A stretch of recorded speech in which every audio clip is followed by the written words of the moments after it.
Number 3, this is exciting news, is a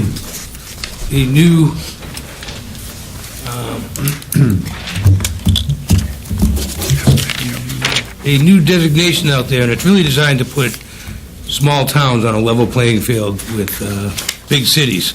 And here to explain more about that is Erin Wortman.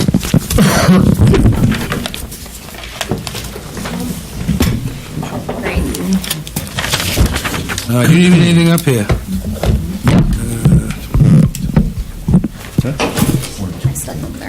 Great. There's a slideshow, Tom, but for the interest of time, I'll just go over it really quickly, and then we can kind of go from there. How does that sound? Sounds good to me. All right. So the new administration decided to pass an Executive Order 554 over the last year, and it basically is called the Compact Community Executive Order, and its purpose is to have the state and municipalities work together in a partnership to become more efficient and to become mutually accountable to one another. So basically, it creates clear standards, expectations, and accountability for both the state and the towns. And the governor said when he signed the executive order that this kind of gives cities and towns a real seat at the table in their administration. So formally, the state used to appropriate money and tell towns and cities, you figure out a project that fits in our box. And instead, this administration is saying, if you want to be a compact community, if you want to be under this designation, you tell us what you need, and we will fund it. So basically, that's like the concept. So when Dave and I kind of met with someone from the state on this, we both said, what's the catch? Because you're going to give us money. We're just saying we're a compact community, to agreeing to be more efficient and to hold ourselves accountable, which I think we do already.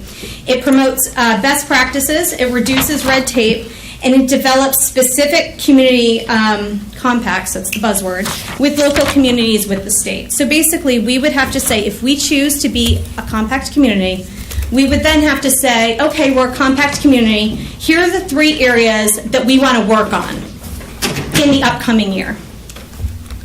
And there are 38 areas. So if you want to go to... Is this the one we're looking at? I think I got you. Is that okay.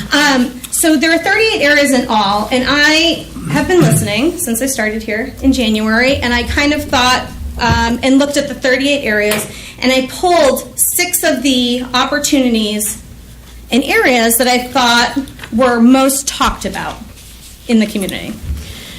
So, and I wrote these 6 as kind of recommendations, and when we talked to Sean, who's the vice chair of the Compact Community Cabinet, so they have a cabinet at the state level of major players, they look over these 3 areas, and they decide as a cabinet how that funding looks. So I took these 6 areas, so I went to in financial management, so a budget document item, a long-range planning and forecasting item. I took one under housing and economic development based on last year's strategic action plan and market analysis plan. I took one under energy and environment, which includes a open space and recreation plan. Another one under energy and environment, because I know y'all have talked about green communities before as well. And the last one under transportation and citizen safety, which is a complete street area. So my recommendation from these 6, I would say probably pick 1 in financial management and then pick 2 between the others. Personally, as like a planner, I would say I would probably only pick 1 plan or 1 zoning related item because they are very involved for the community.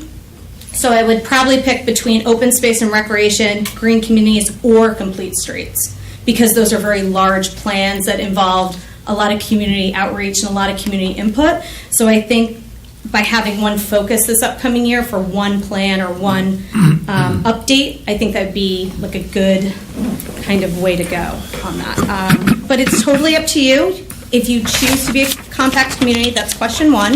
If yes, then you just need to tell me which 3 you want me to apply for. I can apply for these tomorrow, and we can get on our way. Can I ask you a quick? Well, Sure. So I've been looking at these. I want to use all 6, and I can't really decide I which know. 3 that I want. I'm sure I if could look use at all 38. I You know, it'd be genuinely. hard. I don't know how you get it down to 6. So, and I think I would probably want 3 different ones than Carolyn would want. Mm-hmm. Might want 3 different ones than Frank. So if we agreed to be a compact community tonight, which I'm guessing the board would probably do we have to make a decision on these 3 tonight? I would love for you to make a decision on these 3 tonight, and here's what I would say. If you choose to be a compact community today, and you pick your 3, next year, you can pick 3 new ones. So this is funding for the 3 things that we're going to be more efficient on, and that we're going to challenge ourselves to be better on in this upcoming year. And then a year from now, we can have the same exact discussion, and you can say, you know what, I think this we could be better in, this we could be better in, this we could better in. I guess to me, there's no wrong answer to your 3 areas. I think everyone here would probably say budget document would be number 1. I don't know. Would anyone disagree to that? Well, what type of money are we talking as far as the So sales? my understanding is after we talked to them about it, we would say, all right, we'd like a budget document. They would provide professional support for the town to create the budget document. So for the budget document, they would help us create the template. And in some cases, they would hire consultants through procurement to hire them. Oh, I So see. there would be no, it isn't like, oh, we get 100,000. I think at the end of the Services. year, correct. It'd be technical services, I should say. Yeah. It won't be like, oh, we can get this amount of money to purchase Right. this piece of property. But like a lot of the problems we've had in the past is, we've had nobody to help us apply for grants and get all this stuff. So this kind of walks us through all these. For a town like Stoneham, this is so perfect on so many levels because everyone can, bless you, I think everyone can agree that departments are very skeletal at times and, overwhelmed and John, you had a understaffed. question? I was just saying, they're going to tell us what to do, or they're going to assist us what we're doing?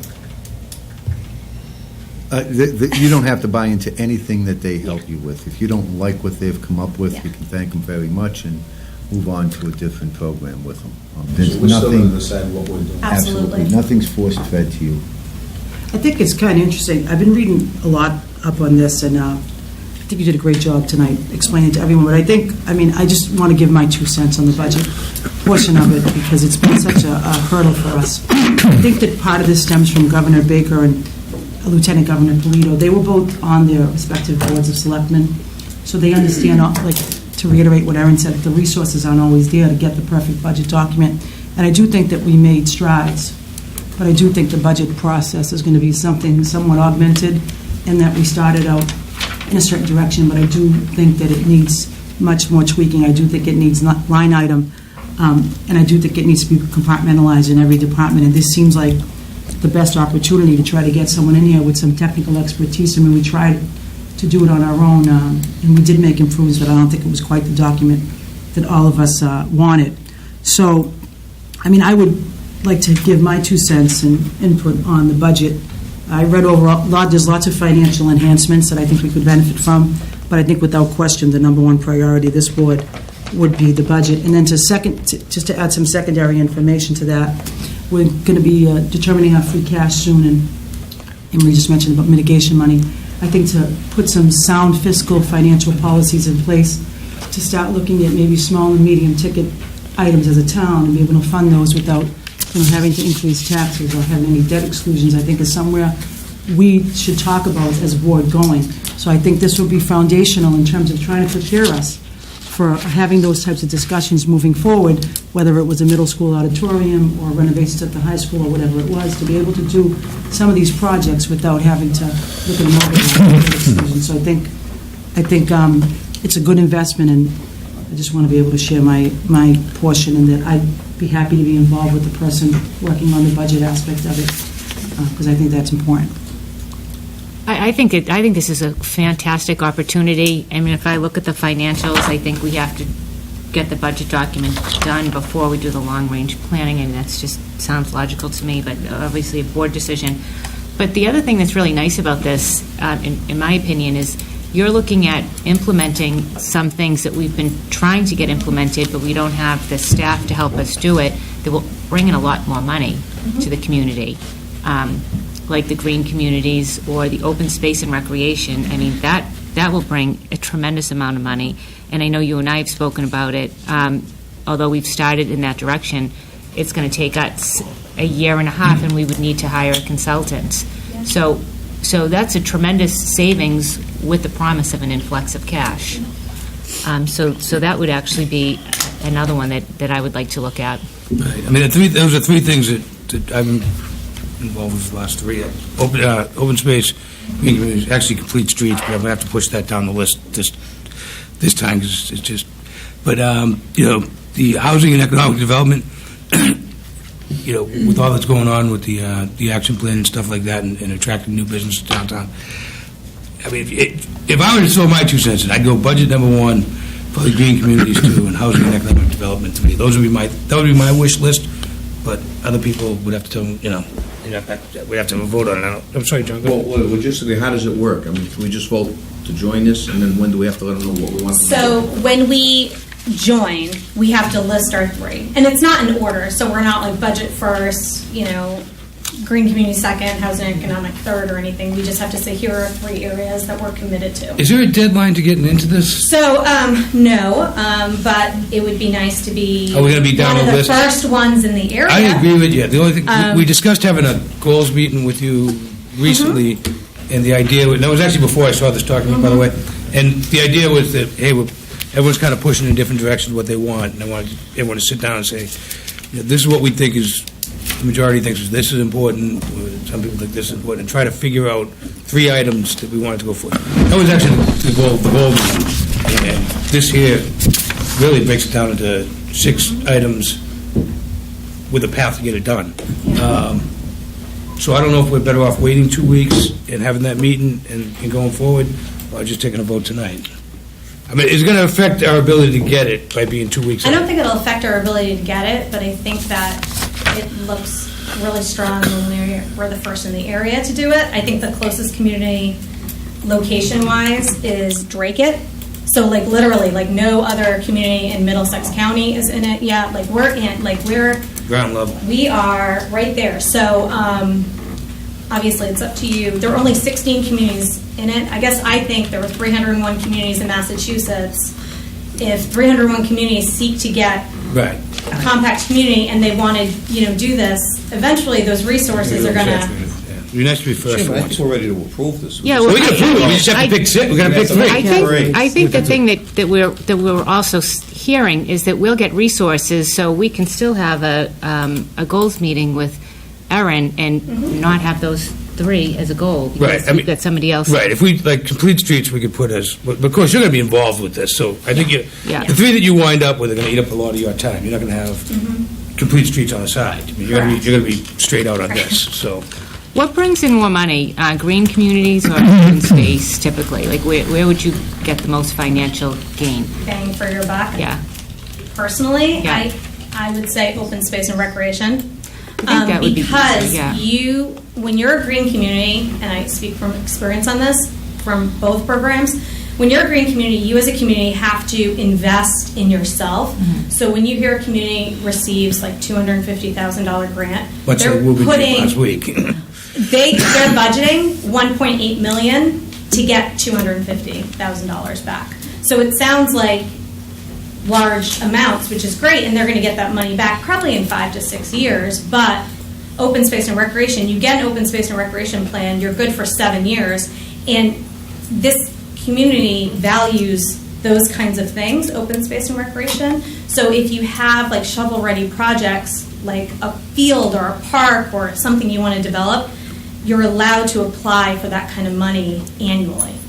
Okay, but when you go back to green communities, one thing we've done is there's a window, you have to upgrade your energy across the town, energy use in municipal buildings. That's one of the key components, correct? You have to reduce your energy Yes. consumption by 20% in Okay. 5 years.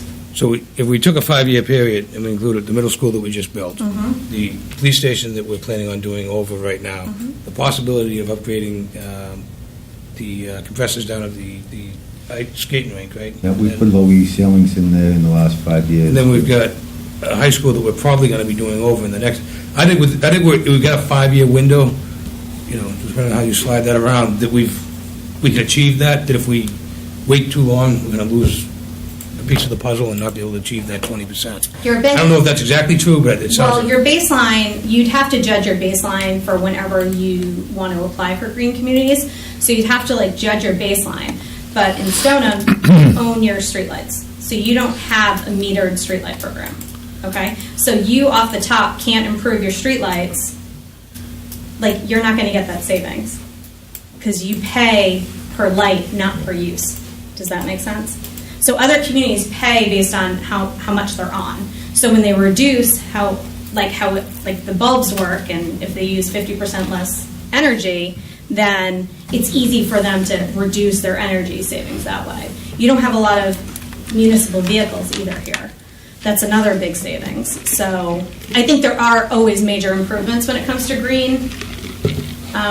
With green communities for sure, but the town, if we go forward with green communities, the town has to make sure they are willing to put up the money to make those investments. You'll get the money back, but it could be 5 years, it could be 6 years for that payback.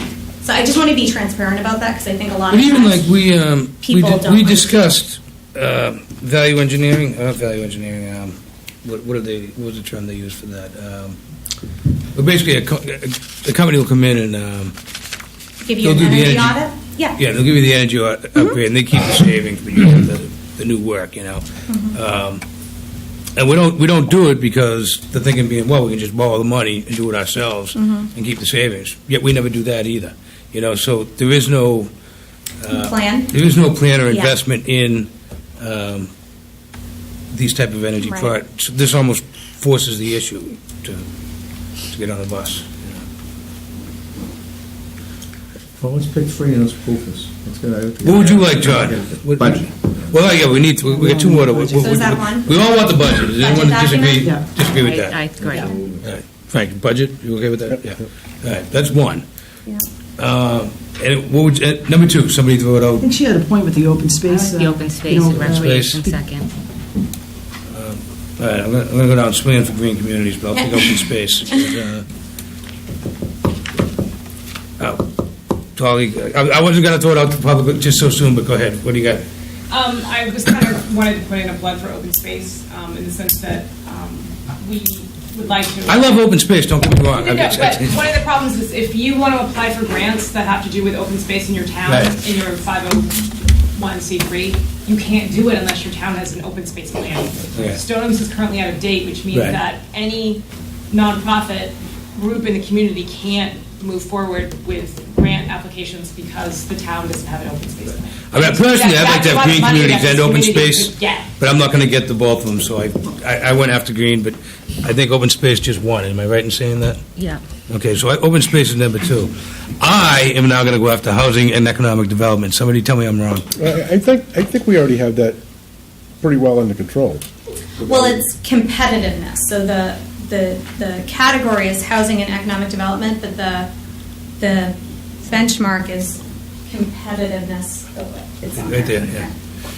So that's basically. That helps to attract new businesses, young We talk about families that to like town. every single week, Right, right? It's right. attracting businesses and young families to our town. Well, I Is that think right? it's, as a planner, I think it's important that Stoneham understands its brand, so it can Right. stop being something other than itself. So you can attract the right kind of businesses, the right kind of families, because you can say, this is who we are, this is our vision, this is what we want to do, and, maybe that involves changing some of your zoning and having someone talk about Right, ways and that's for you what, to that gets grow. really big there, when you can finally have a conversation about the actual From a zoning of the third town. party, from yep. third parties. So I'm digging heels in on housing and economic development, but it's open to discussion, so. I like that. I like that one as well. That sounds like a plan.